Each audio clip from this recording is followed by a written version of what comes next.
Good morning, everyone. We are here today with Will Holly of the Reginald Lewis Group, is how you can find him as far as the buy box inside of the Express Offers platform. I'm here with Terry Jeffries. You got to talk or you won't be on the camera. Hi, good morning. I'm Terry. And then I'm also here with Andy. And Andy is our referring agent, so he's the one that introduced Will into our platform. And then I'm, of course, here with our most important guest, which is Will Holly. Oh, thank you. Pleasure to be here. Pleasure to have me. Thank you. So I'm going to do a quick bio here of Will. So Will Holly has bought and sold over 600 plus properties in the New Jersey and Pennsylvania market, and he's currently the owner of the Holly Nance Group. So he also puts, he calls it the HNG, which I think is cool. His company focuses on wholesale, turnkey, and fully renovated retail properties, which attests to HNG's mission to be number one in turnkey real estate and to create a service that makes buying real estate as easy as purchasing stocks. This vision allows HNG to have a triple-digit growth over the last 3 years, including stronger investor participation for smaller development projects ranging between $5 and $10 million. As noted by Personal Real Estate Investor magazine, Mr. Holly was one of the first visionaries of the turnkey real estate investing concept at the young age of 25. In 2012, the publication named him in the top 50 industry leaders in the single-family investing space. On top of the expansion of his own business, Mr. Holly has created several real estate-related companies such as property management, construction, mortgage financing, real estate brokerage, and real estate education programs. With many accomplishments in the real estate world, Mr. Holly has held his personal life to the same regard. He was recruited to Division I Savannah State University, where he received a full-ride scholarship to play baseball.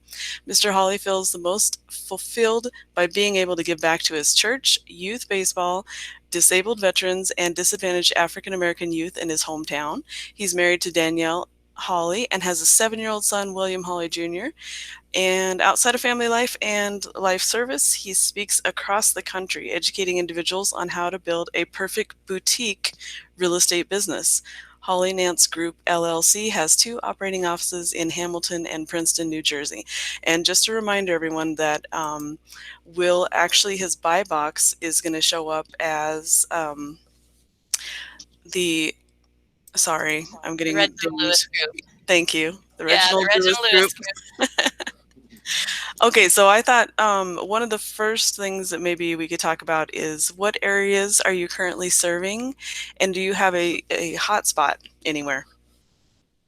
Yeah. Again, thank you for having me. And I love EXP. I'm a shareholder. I'm not an agent, but I just believe in the company. So, thank you. So my buy box is New Jersey, Central Jersey. That's Mercer County and Burlington County. Our sweet spot is typically anything under a $500,000. We try to stay out of the high end market. But anything under that we can acquire under a $500,000 is what we're looking for. And as far as do you have a preference though with like single family homes versus multifamily or duplexes, anything in particular? Sure. So right now, single family is our bread and butter.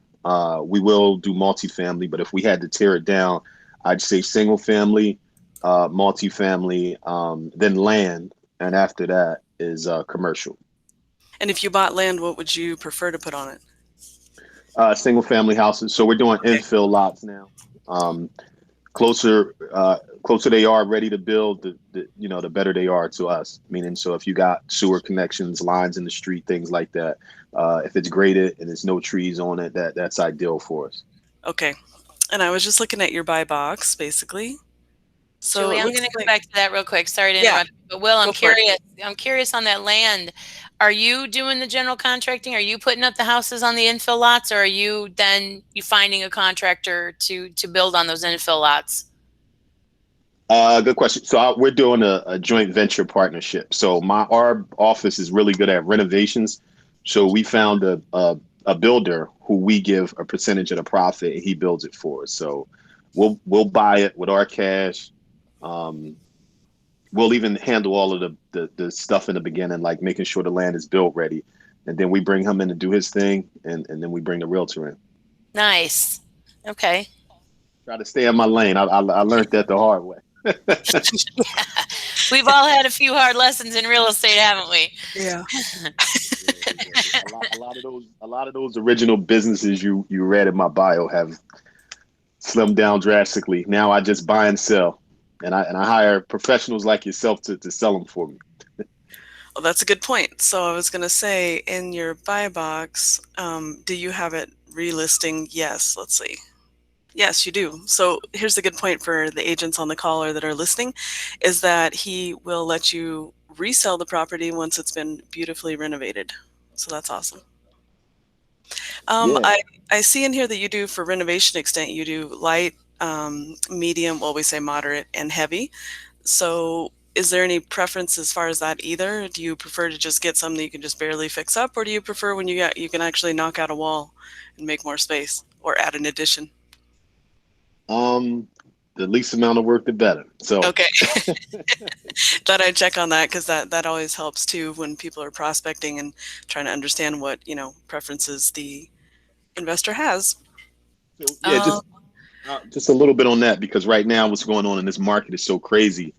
We are buying properties, cleaning them out, and putting them back on the market. So I don't want to get too out of line with the agenda and what you got coming up. But right now, like as I'm looking at properties that have sold for the week, we lost a bunch of deals because normally the investor model is to buy, fully renovate, and sell. The model now has converted, which you guys know as agents, to you can really clean a property out good, just cover the basics and resell it. So that's opening up our buy box more and allowing us to even give sellers more money. so Will, on that tip, then talk to us a little bit about what that looks like. So, it on first glance, when I hear you say that, I'm assuming then that you are willing to take a smaller margin on the resale because you're not putting any money into it per se. You're not renovating it. So if you buy it, clean it out, and resell it, does that make your margin smaller or not necessarily? No, it doesn't. It actually makes them bigger. It's weird because what we're used to doing is buying a property, spending 3 to 4 months renovating it, and then we list it once everything is done. All we stage it, we do everything, get it all the. Once we calculated the amount of time that takes, and all the liability that we assume during that process, if I was able to get a property, the property is almost ready and we don't have to do all of that because of the market, clean it out, maybe handle some CO type things that need to be addressed and sell it that way because it cuts our time down and we give the seller more in our renovation costs. It increases our profit and we give the seller more. So that's the way the equation is playing out right So now. yeah, so that's interesting because then who's your end buyer typically? Who's buying that house that hasn't been fully renovated, top of the market? And I'm assuming it would still have some room for improvement in that model, right? Yeah, so buyers are so frustrated now. It used to be a slum group of people who would go and get it to where they want it to be. Now it's like I think it's like 30% of the market or 40%, 35% of the buyers that are going around saying, "Hey, I keep getting outbid. I know what to do with a can of paint. I know how to, to get it to my preference. I'll take it on." So I don't know the exact percentage of buyers that are now taking that type of house on, but I would say it doubled over the past year. Wow, Amazing. Yeah, amazing. that's crazy. Well, Yeah, see, but that's actually good Yeah, because our agents need to understand how that market has shifted. They yep. need to understand how to maybe change the conversation with their seller a little bit. Of course, our end game is always to help educate the agents to be the very best they can be because theoretically they are the first ones to speak to the seller, right? And so we need to kind of help them design that conversation, what it looks like. So in New Jersey, and Julie, I don't mean to steal your thunder, Mhm. but I don't have I'm, any set goals here, you guys. We can talk about anything. so I'm wondering so obviously our agents are prospecting, right? But our end game, of course, is to always get the listing. Okay. That's what we set our agents up for success. We want them to get the listing no matter what. If they can sell it to one of our iBuyers in a short amount of time for cash and it meets the seller's needs, great. That's a win for everybody. That's what we want. So, can you give us some tips or some ideas? How are you finding these sellers in your marketplace? what kind of prospecting are you doing, or how are you finding these properties, these sellers who want to, you know, consider a cash option? Yeah, so on my side, marketing is a big part of our business, but it starts with us with data, meaning we have our marketing director looks up people who may have lost a relative, which turns into a probate lead. We looks up people that may have had a divorce, people who have just owned their house for at least 20 years. All of these hot spots on what potential sellers are turns into data. With that data, whichever outlet you choose to get a hold of the seller is up to you. I'll just run across a few. Um, Mailers is one. We send out mailers. We do that. Cold calling is another. We also use some aggregators who just send us leads and we pay for them. I don't know. I'm sure you guys are familiar with companies like that online. And then we deal with some wholesalers as well. So we got first the data that we put together, and then we got my marketing director, who's a genius. She like created the app for Wawa or something like that, but she's real techie. And it's the I'm not, but I do understand how we get leads into the funnel. Now, what I am great at is sales.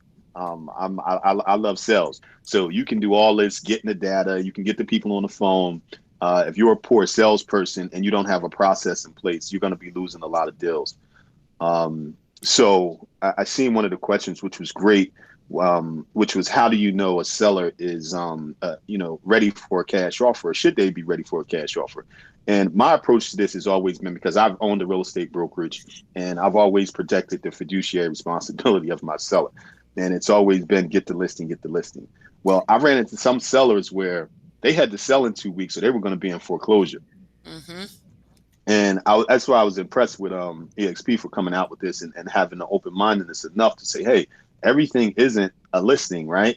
Some sellers, if you really laid or educated them and said, hey, we have to list this property on the market, um, get you in contract with a foreign buyer who may or may not close, or we have a long-standing relationship with Will Holly and his company where they always close, and we're going to protect, your family and everything. We're going to get you out of this situation, but we got to go with a trusted relationship. Most of the time, the seller doesn't care about the extra $3,000 to $4,000 that you could try to That's get. right. They'll, trying to do that. So it makes sense what you're doing. Nice. Well, we are appreciative that you appreciate what we've done here because it's a very busy job, huh, Terry? And we I don't know. I just think it's great when the agents get it, when they finally get the idea of the whole program and the mindset, and then you guys already have it. So when we can kind of bridge that gap, that's what Terry and I are always working on: is how do we bridge the gap between an agent understanding what an investor needs and vice versa. So you obviously already know what agents need, so we won't talk Yeah, about that yeah, no part, but. problem. If we talk about your buy box a little more, just because I think that's really good for the agents on the call, that's really what they need to know is how to help you. I noticed that you have manufactured and modular as a choice. So, what are you looking for? If someone found like a manufactured home on some land, what would you do with it? Or is it more likely that you'll scrape it and use the land, or I don't know. I guess I Hmm. just was curious because a lot of iBuyers don't want modular or manufactured. They just don't select that choice. So I just thought I'd ask you more, let us know what that means for you. Um, I'm glad you caught that. That might just be a cleanup thing. I was gonna say he doesn't want that at all, Julie. We're That's gonna have to that's take that why out of the buy box. It's and see okay though, that's why Paul. I'm asking. Yeah, I can totally take that out for you because the other part about that, just for the agents that are on the call, is that when you're looking at the buy box, there's also a field called construction.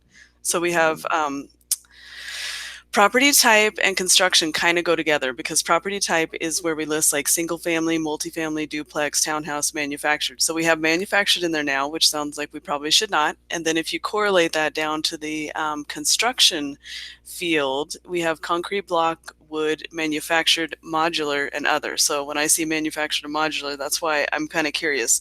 And some of the investors will buy the land and they don't really care about the manufactured, house that's on it. They'll just get rid of it or whatever. So I just thought I would ask you about it, but it sounds Yeah, like we just need to take that off. take it off. I think more investors are going to be confused by it. Okay, so what were you thinking? That's a good point. What were you thinking when you saw that in the beginning? Oh man, I was thinking this is a tight market. I don't really know what this is. Leave it open. Okay, gotcha. So you were just trying to think about like if I make my buy box wide enough, then I'll get more properties. Gotcha. Right, I might have selected it That's like a that. yeah, Well, that's I a think I will fix that for you after we're done here. that's a Okay, really good thank point. Let's talk about that for a second. So, Will, obviously our buy box is based on search criteria, right? So you. you can design your buy box as wide or as narrow as you'd like. And what I mean by that for the agents on the call is there's selection criteria in his buy box when he does that build. And so he can choose all of the choices. So just exactly what we were talking about. He chose manufactured homes, not really wanting to buy manufactured homes, but the more narrow he makes that search criteria in his buy box, the less properties he's going to actually see because our system automatically filters out what doesn't match his buy box. So, Will, why don't you tell us real quick about what is your perfect buy? What is like the sweet spot? Where do you want to be? And then all of the other homes, obviously they're coming through the platform so you can look at, but then you have to make a decision if it's just not right. Can you tell us a little bit about your decision making process and how you pick the houses that come in front of you? Sure, sure. And we have this spelled out in a 1 to 5 type ratio where we go over county, square footage type. So I'm going to have my marketing agent send that over to Andy, and then maybe you guys can, the agents can have it in front of them. Yep. But put shortly, anything under, I went over anything under $500,000. Should I go into what the value and repairs and how we calculate what we're going to offer? Yeah, you can, but first tell me what your best buy is right now. I mean, what is like, oh, we found one, score. What is like your sweet spot? Okay, so just talking about the house, right? Not the seller, because we categorize them motivated seller, perfect house. But I'll just stick to the house because I think No, that's what you no, said. then tell us about that. Yeah, that's Okay. fine.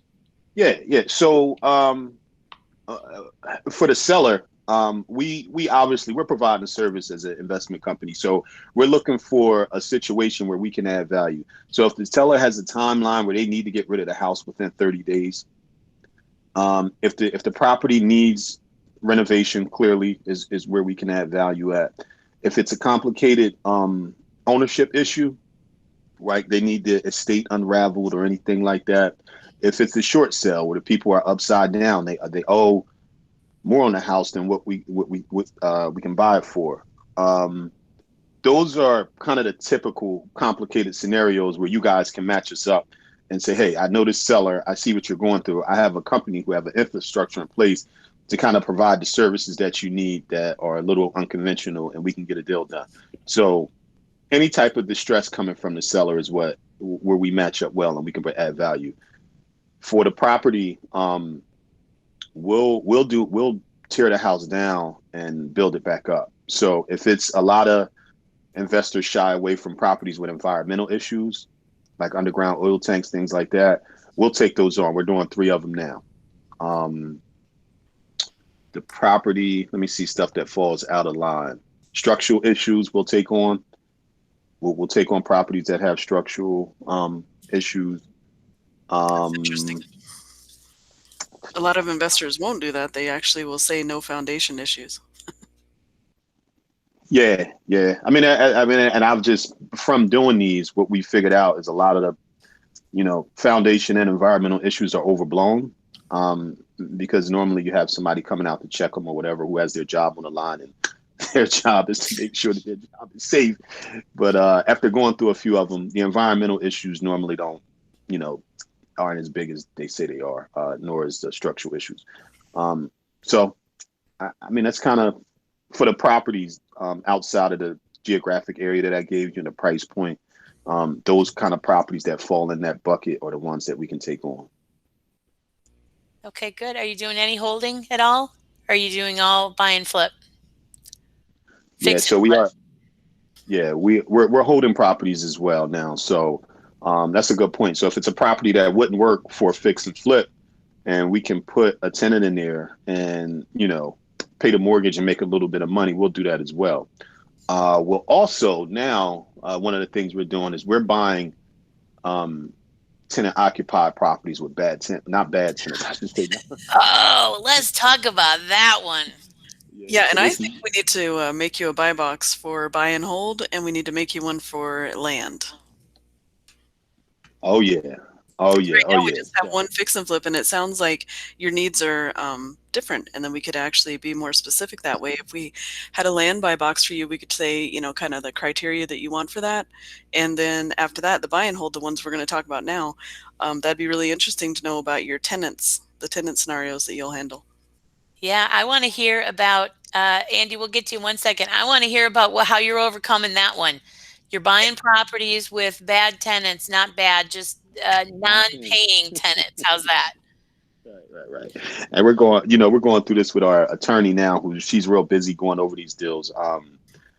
So the moratorium or whatever, I think it's supposed to end in July, mid-July is last I heard. But it keeps getting put. It's been pushed back 14 times, she said. So who knows when it's going to end? But it's hard for us to do. But if you have a lot of landlords now, this is most what's coming in. You got a tenant in there, they're not paying, they want to sell the property. Um, we are offering like cash for keys for the Yes. most part to the tenants. Um, and if we can't get around that, we underwrite it to where the price fits our criteria to where if they really want to get out of it, it's going to cost them a little bit, but we can come up with a price to take it on. And the way we're underwriting that, just so we're just saying, look, this tenant isn't going to pay for the next year. We're going to put some cash aside, knowing that, and we're just going, see what happens. Leave it up to the universe. So, Will, are you even going to try to start? I mean, obviously, with the moratoriums in place, the court will not find in the favor of the landlord for eviction. Okay, we know that, right? That's what the moratorium means. You can't really evict a non-paying tenant. But um, a lot of, and I'm in Illinois, so I mean, I know you're in New Jersey, but a lot of landlords in my neck of the woods are starting the eviction process. Our governor just extended our moratorium through the end of June. It actually expired May 1st. And so now our moratorium goes till the end of June. And so I've been hearing some rustling about landlords who actually want to get their spot on the docket to get in front of a judge. And so they're actually starting eviction proceedings knowing that they can't actually go into court and get a judgment. Are you guys doing anything like that? No, the attorney's office hasn't, or if she has, she didn't tell me. But no, we're not doing that. What we are doing is you are still allowed to place money judgments. So we do have some attorneys here who because you can't evict means you can't kick somebody out. It doesn't mean you can't go after your money. So what we have been successful with doing is writing some real informative letters to the tenants and saying, look, we're going to go after you for this money that you owe us. And the great thing about that is normally a money judgment is normally weak. It's normally weak once you get a money judgment because you don't know where the person lives and you can't track them down for it. The thing about now with COVID, with the money judgment, is you do know where they're at and you can track them down. So the money judgment is something that landlords here are pushing for, and tenants are now realizing that, hey, okay, maybe I can't get evicted, but I got $6,000 laying over my head where I can't buy a car, I can't, do all that. So it's working if it's presented right. Fantastic. Smart. Smart. I think Andy had a question. Andy, what you got? Oh, unmute. Oh, well, I saw in the chat there it says, "Will you buy anything in Camden and I'm sure I'm going to say this wrong. Gloucester?" Gloss, yeah, I knew it. Yeah, we will. We will. Yeah, we will. Okay, because I saw the buy box. We show Camden as far as a county, but I don't know where the cities fit into the counties. But we have in your buy box, we have for counties Burlington, Camden, Mercer, and Essex. Yep. Okay, does that sound right? Is Yes. there any areas that are in there that you actually like would avoid or something? Because at least for the agents on the call, especially if they're in New Jersey and they understand the areas and everything, you can let them know, kind of the, neighborhoods or areas you like and the ones you want to avoid. Um, I mean, I like Trenton's a little rough. Trenton's urban. That's my hood though. So I'm So you have an Yeah, affection for it, but I have an affection for Trenton. I know it goes down to Trenton, but Camden is, that's not my hood. So I don't. Camden would probably be the only one that I can't get with out of all the counties. The city inside of those counties that I gave. okay. Let's see. And then somebody asked a question about septic. Do you take on septic systems? So here's the thing: we will take on septic, but we won't take on the trifecta, right? And what I call the trifecta is septic, oil, well. We won't do them all three. Wow. So we want somebody that's tied in the universe at least one way. You mean you don't So want there's to go? You don't want to go dig up the whole backyard, Will? No. yeah. Find all Spend the your all time the digging. gangster the gangster bones buried in the backyard along with the oil tanks. Yeah. Nah, trying to live. Trifecta. I like that. That's funny. Oh my god. That's only in the movies in New Jersey, Terry. That's Yeah, only I in the know. Right, movies. right. I Yeah. know. I couldn't help Well, you're myself. from Chicago, Terry. So Right. is that where Yeah, the Oh I'm, wow. I'm yeah. origins are? I'm What are more you likely talking to about? have mafia buried bones in my backyard, probably. That's what I'm thinking. Nah, they put them in the water in Chicago. All right. Snowshoes. That's funny. We Okay. digress. We digress, and I was going to ask you about renovation costs because I know sometimes if you have a light renovation, a medium, and then like a heavy renovation, they have different prices per square foot. Do you have any kind of numbers per square foot that could help the agents, when they're talking, when they're trying to set the seller's expectation on the offer range, that the seller might get from you? It's always good if they have any kind of numbers that they know about in advance to help them kind of do the math. Mm, yeah, let me see. So without being exact, and this is moving Okay, daily. This is crazy. With the and that's cost of fine. materials. Just Um, any kind of range usually just helps so that they can do the math behind it all.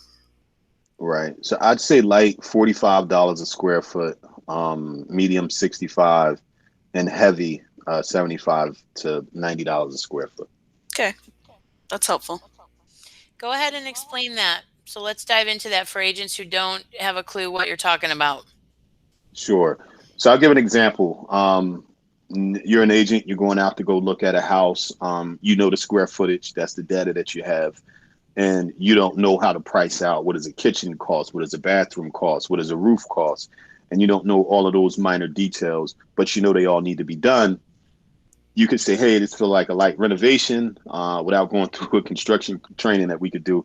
And you could say, hey, this is $45 per square is what the average cost is to renovate this house. So then you can inform your seller that this is 1,000 square foot house, $45 times 1,000 square feet. You're roughly looking at around $45,000 to get this property the way you need to be at. Nice, that helps. It helps a lot because what agents need to understand is that, we talk about this in the training, the difference between top dollar and convenience, right? And the agents who are coming into contact with the seller for the first time have to be able to have that kind of knowledgeable conversation to educate the seller about what they've really got. What do they really have to sell? And of course, this market is blowing up that conversation right now because we know that you can put the crappiest house on the market and it's going to sell in 2 hours and probably at top dollar, even with the renovations. But in a normal market, sometimes agents don't do a really good job of counseling the seller in terms of what needs to be done in that house in order to get top dollar. So, and we get that question a lot about how much is it going to, how do we price repairs? What do we do with the repairs? So this is actually a really good scale for the agents to be able to guesstimate what that renovation is going to cost. So thanks, Will. That's very helpful. And we won't hold you to those numbers, obviously. It's flexible, but it does help, it does help think it through and, do a little bit of like square footage and some math to help the seller actually, more than anything, have the right expectations on an offer that you might get. I think that's kind of one of the things, right, Terry, that we're trying to do is to not waste your time. We don't want agents to submit something to you that doesn't make sense, right? Wrong situation, like we all talked about with the sellers, the type of sellers that you would typically look for and stuff. That's important that agents understand that this is more of a convenience option. It's not top dollar. So we need to set expectations of our agents, then our agents need to set expectation of the sellers, and that way nobody gets disappointed. I think that's kind of something we're always trying to hammer on, Terry. Yeah. Go, Andy. What you got? And I think, agents, we need to set expectations on ourselves as well. And, I'm growing into this too. Will was one of the first investors to really give me a shot and sit with me and speak with me about, what my approach and his approach. And Will, I'm forever grateful for that. And what I mean by setting expectations for the agents, for us agents, is, we need to be able to take the chance, write it up, put it down on paper, and send it in. Because if the numbers aren't right, then we'll know. We'll hear back and maybe even have a chance to correct it, ask questions, and that's really the only way to learn. So while I haven't, closed any through the iBuyer platform yet, and only a handful, directly with investors, I know a lot more now than I did a year ago when this first started. And a big thanks, again to you, Will, for that. So we agents need to be kind to ourselves and aggressive and get out there and get it. Because if we don't, someone else is. Yeah. That's a good point. It is a good point, Andy. And that's one of the reasons why we developed Express Offers to begin with.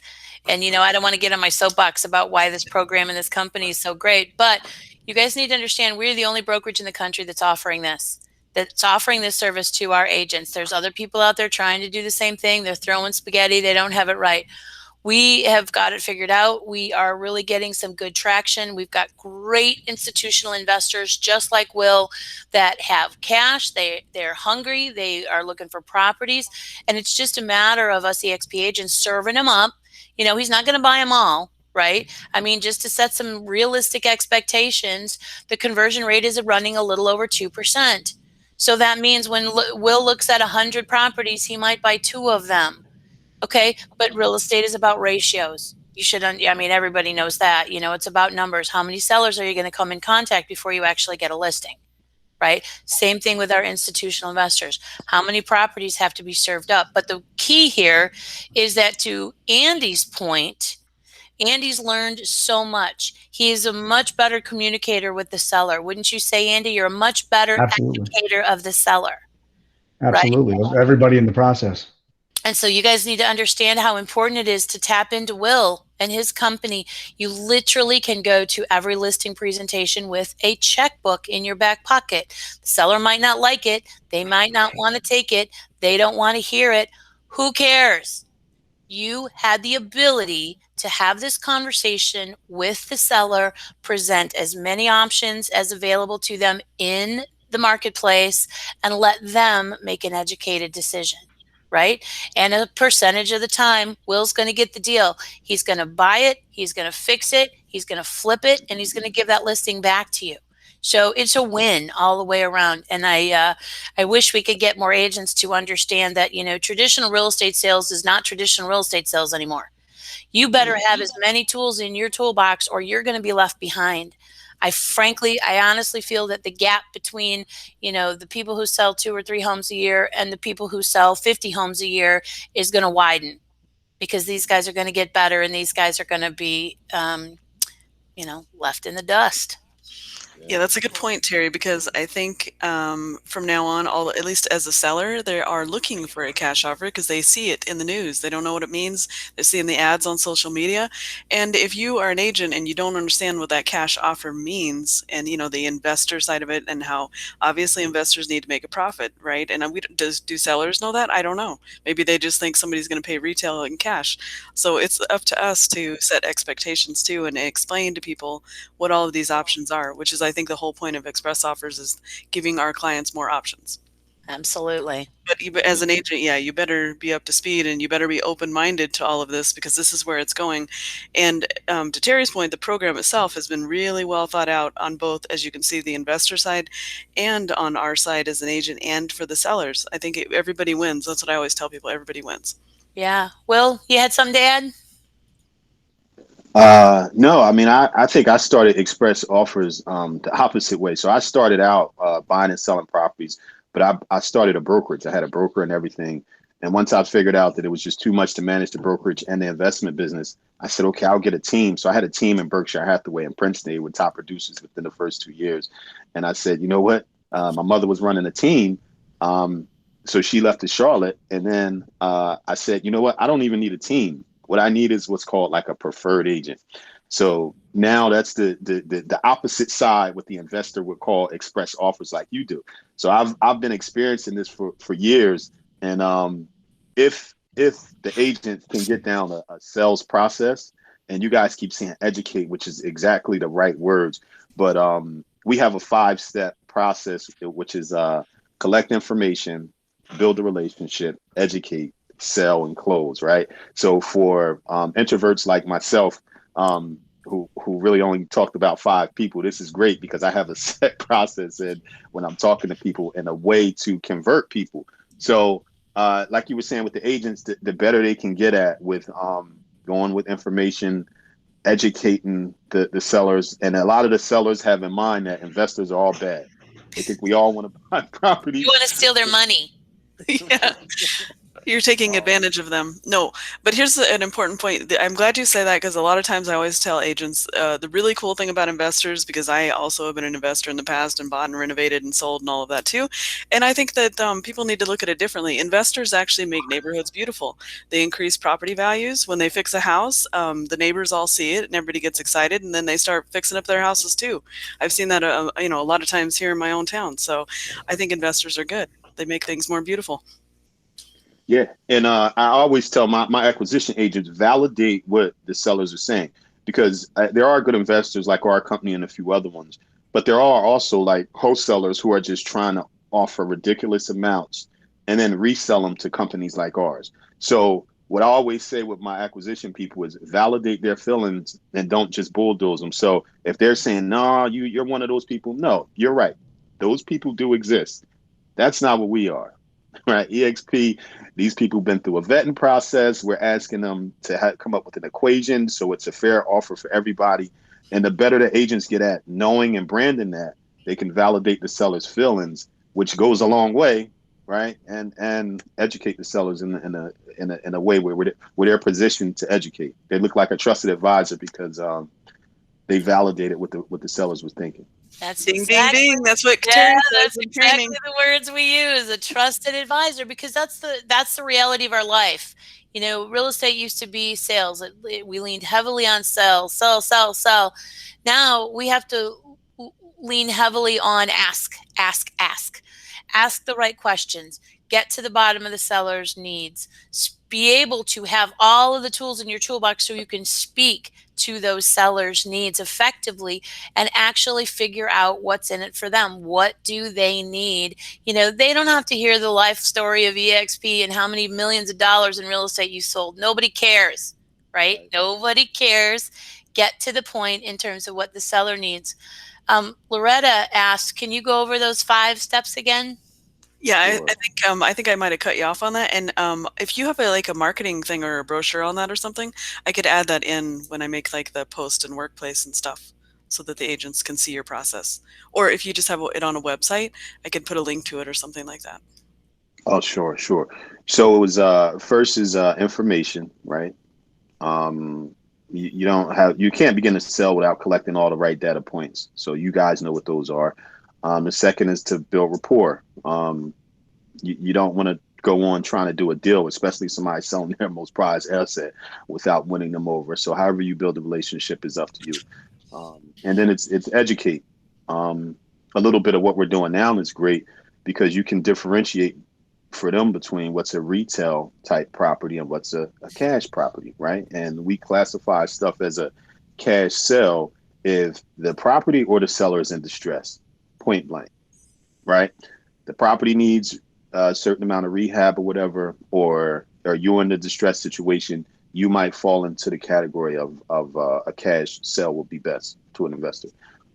If everything is fine with your house looks beautiful, you got time to sell it, I'm not going to try to push you into taking a cash offer. This isn't that kind of relationship we're trying to cultivate. Um, and then that's educating them, and then selling them selling is number 4. You have to know when it's time to go in and to sell and present yourself on, hey, you should take a cash offer because now you're selling them, you're getting them off the fence. And the last one is closing them, which we need another 5 hours to go over, like the psychology and really closing them on that appointment. And you want to get better at this so you use your time more effectively. I think I was talking to Andy when we were warming up for the call, and I told him like most of the problem is people utilizing their time the wrong way in this business, and they get burnt out. So you don't want to waste any time. You want to have a process in place with what you're going out there to do, because the process is hard that I just went over those 5 steps, because you don't want to be a robot. What's your information? Let's build a relationship. Like, hey, I like you. You like me. There's definitely some finesse, right? But you still do have these data points that you got to collect, but you got to do it in a real informal way. So the better you the better you get at that, the better you get at weeding people out that you don't need to be in front of, and the better you get at utilizing your time effectively. Because I left this business when I was 27 years. I mean, I left corporate banking job when I was 27 years old, and it still pains me to see people inside of a job knowing they're not fulfilling their potential, and they have this real estate bug. And for a lot of us, we're not all in our early 20s, right? Some of us are in our 30s, 40s, 50s, and 60s. And that amount of time that we had for this to work, especially if you got a wife like mine, is very limited. So, I don't, I'm really process oriented. Let's get to it. I want to see you guys live your best life. And if there's any efficiency that I could give you, I'm cheering for you in that way to try to give you the best I can so you can get there. I was looking at the chat because I didn't want to ignore anyone here. So, let's see. So Dave asked, how can we connect with you if we have a property that might interest you but doesn't exactly fit the buy box? Are you open to that? Being like contacted by agents for things that don't quite fit the buy box, or Gotta run it through the platform. You gotta run it. Yeah. Platform. But if there's something that's a little bit outside of it, I also don't want to rush into efficiency, right? I want to give the EXP agent some time. If you say, hey, Will, this kind of doesn't fit, I have that time allotted to do that with you guys so we can get it right. Okay. Let's see. Have you considered Ocean, or is it Monmouth County? So not for me. I have investors over in those areas. If you feel like you got a good deal, so now you guys know what a good deal is. If you got a motivated seller, distressed property, right? If you got both of those ingredients in it, that's a hot deal. I have investors over there. We'll make it work. Okay. Let's see. Okay, well, I think that's pretty much the questions, at least, that we had in the chat. Does any of the agents on the call want to ask a question? Like literally ask the question? Well, Will is here. You can definitely do that right now. While we're waiting to see if they have a question, Will, I have to tell you, it's investors like you that make our life so much easier. When we first developed this program, it was important that you're number 2, build rapport, right? Build relationships. That's really what we're trying to do here. And, the big picture is to get agents involved, to have them, because Julie always says on these calls, you'd rather have one good agent giving you 10 properties than 10 agents giving you 1 property. Is that a true statement? Yeah, it's absolutely true. I told you I'm an introvert by nature, so I like a smaller group opposed to being around everybody. So I'm like, if you're going to invest your time, I want to invest my time, and let's, make the relationship impactful. So yeah. Cool. I like that. And I like how you called it a preferred agent. So it's kind of the same theory, I think, where you said you have a preferred agent and then you have your preferred process. Mm-hmm. And that normally for us takes about a year. See, that's why I'm so glad you said that, because we're always trying to explain to agents, this isn't a one and done. Just because you submitted a property one time and you get rejected, or the property didn't get accepted or whatever, don't just give up. That's like an important thing, because like you're saying, it takes a lot of time to perfect this like craft of helping investors find properties they want and all of that, and then you can have a good relationship with them. So I think that's a good point, especially towards the end of this call, that everyone understands, like, don't just give up. It's like, just because you submitted a property one time and you didn't get like the results you wanted, don't get disappointed about it. Just try again. And that's also kind of what Andy was saying earlier too. So I like that. I like that we can have that towards the end of the call. That's nice. Yeah, and Andy brought up a really good point, you guys. So our investors, he's a busy guy, right? He is a very, very busy guy spinning a whole lot of plates. We don't want 50 EXP agents reaching out to him off the platform, sending him properties. Hey, will you look at this? Hey, will you consider that? We don't want that for Will. That's why we built the Express Offers platform, so that you can submit properties through the platform. The investor can look at it in 5 minutes, run his due diligence. He can offer or he can pass. Our Express Offers platform was built for efficiency because he doesn't have the bandwidth to talk to everybody. However, Andy, who is Will's referring agent, Andy Weinstraub, he is there to help you, to counsel you, to make the connection if necessary. So he's like the liaison between the Express Offers team and Will, and kind of that buffer. Right? So, I mean, Andy, you're a big guy. You can protect Will, right? Although I think Will can hold his own. Yeah. Well, I was counting on Will to be able to hold his own the first time we went out to look at a property, the very first property. There was a dog, and he looked pretty friendly, and I put my hand out. And the owner comes out and says, "You're very lucky you're still alive." Wow. And I was like, well, Will looked pretty big. I was like, Will, you got me right. Will was already across the street. That's Hey, man. Yeah. No, please feel free. Reach out to me. I'm not the all end all be all expert on Will's business, but we have rapport and communication streams are open. So, absolutely, I'm going to do everything I can to help our agents and Will to accomplish what we need to as efficiently and quickly as possible. And hey, I think that's a good point for us, Terry, to have a little plug for our next 105 Town Hall next week is actually going to be about a referring agent mastermind. And so that's open to anyone. Anyone can come and listen, but the idea is to get Andy and all of the other referring agents together and talk about how to, help our iBuyers get more property submissions. And at the same time, how do we reach out to our agents and all of that. So that's next week. So yeah. we'll get that on the calendar today. I think we're almost to the top of the hour. Yep. I think that's a pretty good point to end on. And so, Will, I'd like to ask you, parting thoughts, parting words for our EXP community. It's a true meritocracy here at the Holly Nance Group. So I know you said sending the stuff to Andy. Andy's gonna play us that us out, but I want you guys to think that we're not gonna build relationship going through Andy. I'm sorry, did I get cut off? Yeah, you kind of chopped up a little bit, so start over. Okay, so I said it's a meritocracy here at the Holly Nance Group. So Andy's going to be our shield, putting the deals through Andy, but I don't want you guys to think that you don't have the potential to get listings back, because the listings are going to, and we're just looking for, it would start at the end with it, where the internet just keeps getting blocked. But we keep bottom line is we're looking to create a relationship. So if you guys are looking to put the effort in sending the deals, I guarantee you it'll be a rewarding relationship, where we'll even look for you to list properties for us as well. And investors are good people, and they're nice, and they're improving neighborhoods everywhere. I appreciate that. We have to say thank you, Will, thank you, Andy. Obviously, Julie and Tina, everybody works real hard to try to get this and keep it together. And we're just going to build and grow, and it's pretty exciting right now in the marketplace. So, your time is valuable, Will. We appreciate you giving it to us this morning, and agents, serve him up some properties. All right. Thank you, guys. All Thanks, right. Will. Have a great day. Thanks, everybody. Have a good one.